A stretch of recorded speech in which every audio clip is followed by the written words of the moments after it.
Bismillahirrahmanirrahim. Alhamdulillahil karimil wadud, al-wahidil wujud, ilaihil matlubu wal maqsud. Ashhadu an la ilaha illallah wahdahu la syarika lahul ma'bud. Wa ashhadu anna sayyidana Muhammadan abduhu wa rasuluhul hamidul mahmud. Allahumma salli wa sallim wa barik ala al-muttasibi bil karami wal jud Sayyidina wa maulana Muhammadin sahibil maqamil mahmud wa ala alihi wa sahbihi wa zurriyatihi wa atba'ihi ila yaumil khulud, amma ba'du. Yang kita hormati dan kita cintai para habaib dan para alim ulama, guru-guru agama, para muhibbin, hadirin hadirat rahimakumullah. Alhamdulillah, puji syukur selalu kita haturkan kehadirat Allah Subhanahu wa ta'ala yang mana telah mengumpulkan kita di tempat yang penuh berkah dan rahmat ini untuk berzikir, bersalawat dan menerima limpahan ilmu dari Allah Subhanahu wa ta'ala, yang mudah-mudahan ilmu yang dilimpahkan Allah kepada kita itu diberi taufik untuk mengamalkannya. Amin ya rabbal alamin. Salawat dan salam kita haturkan kepada junjungan kita Nabi besar Muhammad sallallahu alaihi wasallam dan kepada seluruh keluarga, sahabat, zuriat beliau dan para pengikut sampai hari kiamat nanti. Para muhibbin rahimakumullah, al-hikmatu tsaniyah wal arba'un min al-hikamil ataiyah. Qala al-imam Ahmad ibnu Athaillah Sakandari rahimahullah, nafa'ana bi ulumih. Hikmah yang ke-42 dari kitab Al-Hikam, berkata Imam Ahmad ibnu Athaillah As-Sakandari rahimahullah wa nafa'ana bi ulumih. La tarhal min kaunin ila kaunin patakuna kahimarir raha yasiru wal makanul ladzi irtahala ilaih huwa alladzi irtahala minhu walakin irhal minal akwan ilal mukawwin wa anna ila rabbikal muntaha. Wanzur ila qawli Rasulillah sallallahu alaihi wasallam, faman kanat hijratuhu ila Allah wa rasulih fa hijratuhu ila Allah wa rasulih wa man kanat hijratuhu ila dunya yusibuha aw imraati yankihuha fa hijratuhu ila ma hajara ilaih. Fafham qawlahu alaihi salatu wassalam wa ta'ammal hadzal amra in kunta dza fahmin. Yang artinya, janganlah kamu berangkat dari satu makhluk kepada makhluk yang lain. Apabila engkau berangkat dari satu makhluk kepada makhluk yang lain, maka engkau seperti himar, keledai yang menggiling gandum. Dia berjalan dan tempat yang dia berpindah kepadanya itulah tempat yang dia berpindah daripadanya. Tetapi berangkatlah engkau daripada makhluk kepada yang menciptakan makhluk itu, dan bahwa kepada Tuhan engkau kesudahan. Dan renungilah kepada sabda Rasulullah sallallahu alaihi wasallam, barang siapa yang hijrah kepada Allah dan Rasul, maka balasan hijrah itu kepada Allah dan Rasul yang membalasnya. Dan barang siapa yang hijrah seseorang itu kepada dunia, yang dia dapatkan dunia itu, atau hijrahnya dia kepada perempuan yang dia nikahi itu perempuan, maka balasan hijrahnya kepada sesuatu yang dia hijrah kepadanya. Pahamilah sabda Rasul alaihi salatu wassalam dan renungilah ini perkara jika engkau mempunyai pemahaman. Nah, itulah terjemah makna daripada hikmah yang ke-42 ini. Para muhibbin rahimakumullah, di dalam hikmah yang terdahulu yang ke-41, di situ telah dijelaskan oleh musannif bahwa sungguh aneh orang yang lari daripada sesuatu, lari daripada zat yang dia tidak bisa lepas dari zat itu. Kemudian dia mencari sesuatu yang tidak kekal sesuatu itu. Maksudnya sangatlah aneh orang yang beribadah, beramal, tetapi tujuannya itu adalah makhluk Allah. Lanjutan dari hikmah yang ke-41 ialah hikmah yang ini ke-42. Jangan kamu berpindah dari satu makhluk kepada makhluk yang lain. Kalau kita beramal karena manusia, kalau kita beramal ingin mendapatkan kedudukan, kita beribadah ingin dimuliakan oleh manusia, berarti kita mengharapkan makhluk.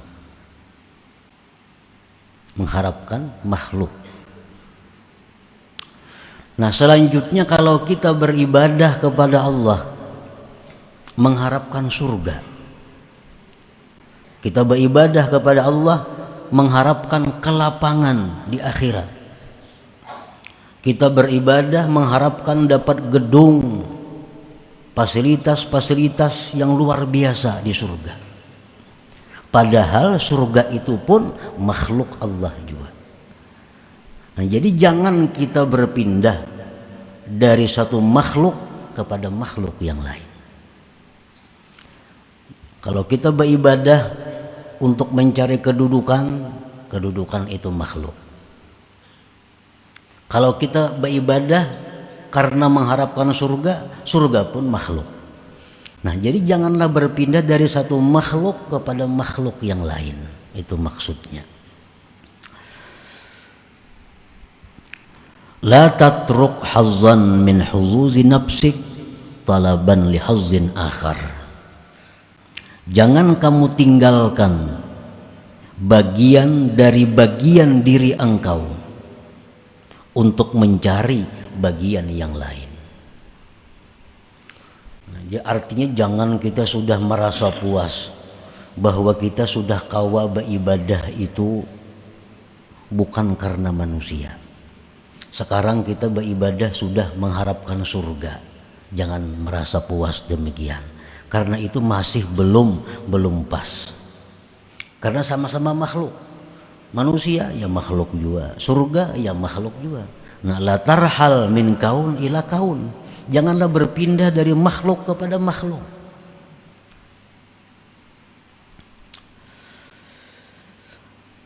Dicontohkan oleh beliau, kaman zahada fid dunya wan qata'a ila Allah yatlubu bidzalik rahata badanihi wa iqbalat dunya alaihi. Seperti orang yang zuhud pada dunia dan dia beribadah kepada Allah, menuntut dengan demikian itu kelapangan badannya dan menghadapnya dunia atasnya. Orang ini berusaha sudah jauh dikuranginya, kalau perlu berusaha diampihinya. Tujuannya hanya melulu beribadah kepada Allah. melulu ibadah kepada Allah. Toko kada buka lagi, kabun-kabun kada diurusinya lagi. Nah, ini beribadah aja kepada Allah. Tapi tujuannya beribadah kepada Allah itu adalah agar dunia itu datang sendiri kepadanya. Agar dunia itu datang sendiri kepadanya. Karena Rasulullah sallallahu alaihi wasallam bersabda, "Man inqata'a ilallah kafahu kullu mu'nah wa razaqahu min haitsu la yahtasib." Barang siapa yang berputus kepada Allah, kada mengurusi lagi dunia, ia hanya khusus beribadah kepada Allah, Allah jamin kehidupannya, Allah cukupi segala kebutuhannya, Allah beri rezeki tanpa diduga-duga. Dalam riwayat lain, dunia akan datang menyerah kepadanya. Nah, jadi inya nih sengaja ampih berusaha hendak beribadah aja kepada Allah, kada tahu urusan lagi dengan usaha-usahanya. Tujuannya apa? Supaya dunia itu datang sendiri kepadanya. Nah, ini ngarannya apa? Berpindah dari satu makhluk kepada makhluk yang lain.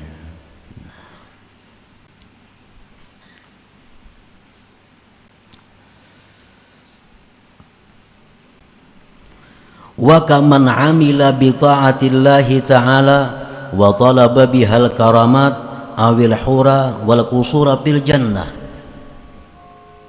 Seperti orang yang beramal taat kepada Allah dan dia menuntut dengannya itu taat karamat, beribadah kepada Allah, tapi tujuannya apa? Supaya diberi Allah karamat. Atau tujuannya mendapatkan bidadari di surga, atau tujuannya mendapatkan gedung-gedung di surga.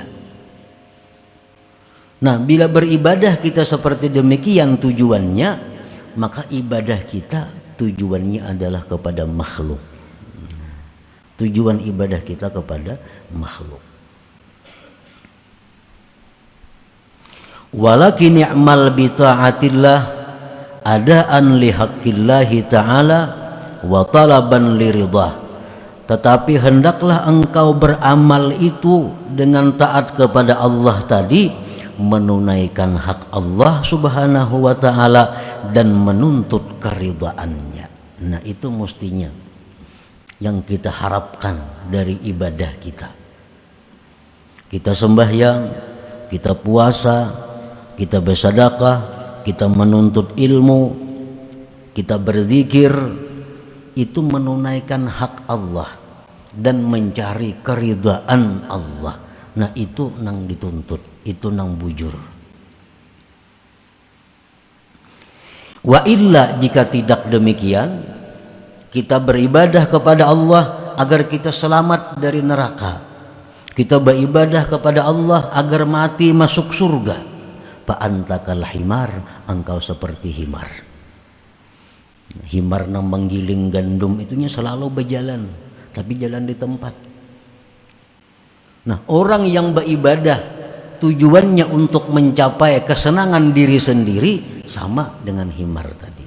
Artinya ibadahnya itu jalan di tempat, kada akan sampai kepada Allah subhanahu wa ta'ala.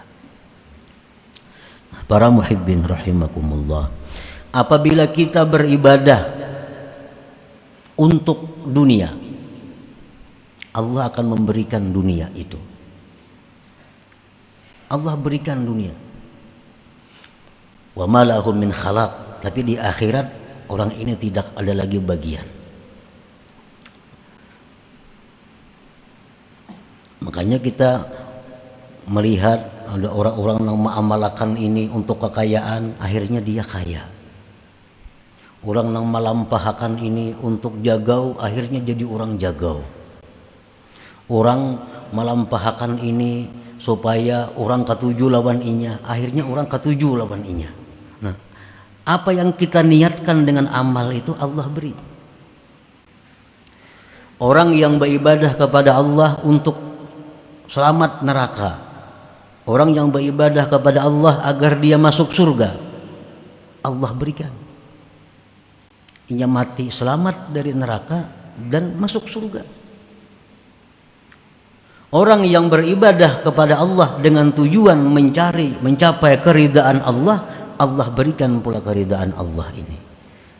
Nah, jadi selaku manusia kita dituntut bahwa apabila beribadah kepada Allah itu jangan seperti nomor 1, jangan seperti nomor 2, seperti nomor 3. Ini yang dituntut. Beribadah itu menunaikan hak Allah dan mencari keridaan Allah. Para muhibbin rahimakumullah, paman kanat hijratuhu minal lagwi wal lahwi wal la'ib ilal ibadati wat ta'ah wa minal jahli ilal ilm qasidan bihijratihil wusula ila ridha'illah wa rasulih fahijratuhu musilatun ila ridhahuma. Barang siapa yang hijrah ini artinya berpindah dari yang sia-sia, berpindah daripada permainan-permainan, berpindah dari urusan-urusan dunia, berpindah kepada ibadah dan taat, berpindah dari jahil kebodohan kepada ilmu. Tujuan dengan berpindahnya itu adalah sampai kepada keridaan Allah dan Rasul. Maka berpindahnya itu menyampaikan kepada ridha Allah dan Rasul. Bila kita nih beribadah, tujuan kita supaya Allah ridha. Allah ridha kepada kita. Tujuan kita beribadah supaya kita ini dicintai Allah. Allah cinta kepada kita. Wa man kanat hijratuhu min dzalik ila dzalik qasidan ghaira dzalik faqad khaba qasduhu mas'ah wa ghayatu hijratihi ma hajara ilaih. Barang siapa yang pindah dari urusan dunia kepada perkara ibadah, tujuannya tidak mencapai ridha Allah, maka sungguh rugi tujuannya dan rugilah usaha perjalanannya itu. Dan kesudahan pindahnya itu adalah sesuatu yang dia pindah kepadanya. Nah, para muhibbin rahimakumullah, di zaman Rasulullah SAW itu ada masa di mana diwajibkan orang muslim mukmin yang di kota Mekah itu hijrah ke Madinah. Ada masanya waktu itu. Lalu sahabat-sahabat ini ada yang hijrah ke Madinah itu semata-mata karena Allah, karena mencapai keridhaan Allah, seperti Abu Bakar Siddiq radhiyallahu anhu, seperti Sayyidina Umar, Sayyidina Ali, Sayyidina Utsman. Ini orang-orang yang hijrah ke Madinah untuk mencari keridhaan Allah dan Rasul. Apa yang mereka dapatkan? Radhiyallahu anhum, Allah ridha kepada mereka. Nah, ada di antara sahabat Nabi yang di Mekah ini, dia hijrah ke Madinah karena dia melihat di Madinah itu ada peluang bisnis yang bagus. Wah, ini orang pengen rame hijrah ke sana, aku baik hijrah sambil berusaha. Hijrah ke Madinah, membuka usaha di Madinah, kaya, sugih. Sugih itulah balasannya. Habis sampai di situ. Ada di antara sahabat Nabi ini yang hijrah ke Madinah karena tunangan hijrah. Ini tunangan hijrah ke Madinah. Hijrah tunangan boleh, jam ada hijrah putus sampai di sini kita. Wa ilam ra'atin yankihuha. Mau kada mau si laki-laki hijrah juga ke Madinah. Sampai di Madinah kawin. Kawin itulah balasannya. Habis itu kada ada lagi. Wa hijratuhu ila ma hajara ilaih. Jadi ibadah yang kita lakukan, untuk apa kita dapatkan tergantung tujuan kita. Orang mengamalkan la ilaha illallah 100.000 kali, tujuannya hendak jadi orang sugih, dilampahkannya jadi orang sugih. Allah akan memberi itu. Fal amalu ala talabil jaza wad darajat au nailil maratibil aliyati wal maqamat nuqsanun wa syaubun bi ikhlasil a'mal. Beramal untuk mencari balasan, mencari derajat, mencapai martabat tinggi dan kedudukan, itu adalah kurang dalam ikhlasnya amal. Ikhlasnya amal. Kalau kita beramal supaya ke surga, kita beramal supaya terhindar dari neraka, ini oleh para ulama disebut ikhlas juga, tapi kurang ikhlasnya. Kurang ikhlasnya. Nah, orang-orang yang beribadah kepada Allah tujuannya ini surga, tujuannya bidadari, tujuannya menikmati segala macam fasilitas surga. Dia beramal karena itu, mati masuk surga. Tapi di dalam surga dia tidak akan bisa melihat Allah Subhanahu wa taala. Tidak akan bisa melihat Allah. Karena orang-orang yang melihat Allah di dalam surga itu orang yang sudah mulai di dalam dunia ini menginginkan itu. Jadi di surga itu ada orang pengumuman bahwa Allah bertajalli, wahai penghuni surga, siapa nak bertemu Tuhan, silahkan bertemu Tuhan. Nah, orang kesanaan sepale, ini kada tahu urusannya memakan gawiannya, bidadari di sekelilingnya. Padahal bertemu Allah itu adalah merupakan puncak segala kenikmatan yang ada di dalam surga itu. Wal amalu li wafa'i huquqil ubudiyah wa qiyami huquqir rububiyah min ghairi iltifatin ila nafsi huwa ikhlasul muqarrabin. Beramal ibadat untuk menunaikan hak kehambaan, melaksanakan hak ketuhanan tanpa memandang kepada dirinya, itulah yang dinamakan ikhlas muqarrabin.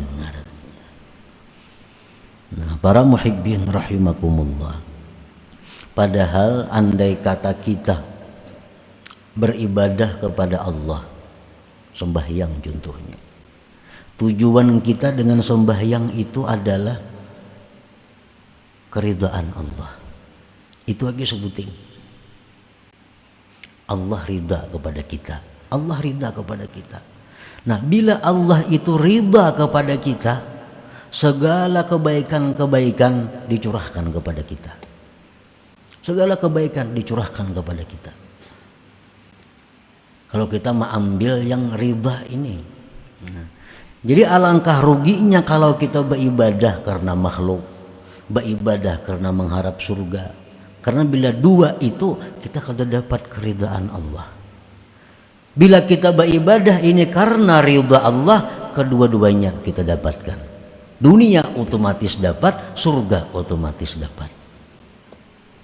Makanya tadi dicontohkan oleh beliau, orang yang beribadah karena dunia, orang beribadah karena surga, itu kal himar, seperti himar. Himar itu pintarlah. Al-himar, seperti himar. Para muhibbin rahimakumullah, man amila lillah wa billah nalal qurba minallah wastahaqqa bimartabati abdillah. Man amila lillah, barang siapa beramal, beribadah karena Allah. Ini beribadah ini mencari keridhaan Allah, yang lain kada tahu urusannya. Ini beramal itu kadang-kadang ada masuk huzuzun nafsi, ada masuk kepentingan diri. Ini yang merusak ikhlas.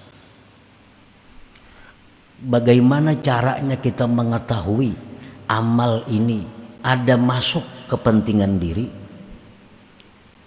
Mengetahui mana amal ibadah kita yang murni karena ridha Allah. Nah, di situ kadang-kadang kita ada menjumpai dua macam perkara ibadah. Dua macam perkara ibadah. Ibadah yang pertama lebih besar pahalanya.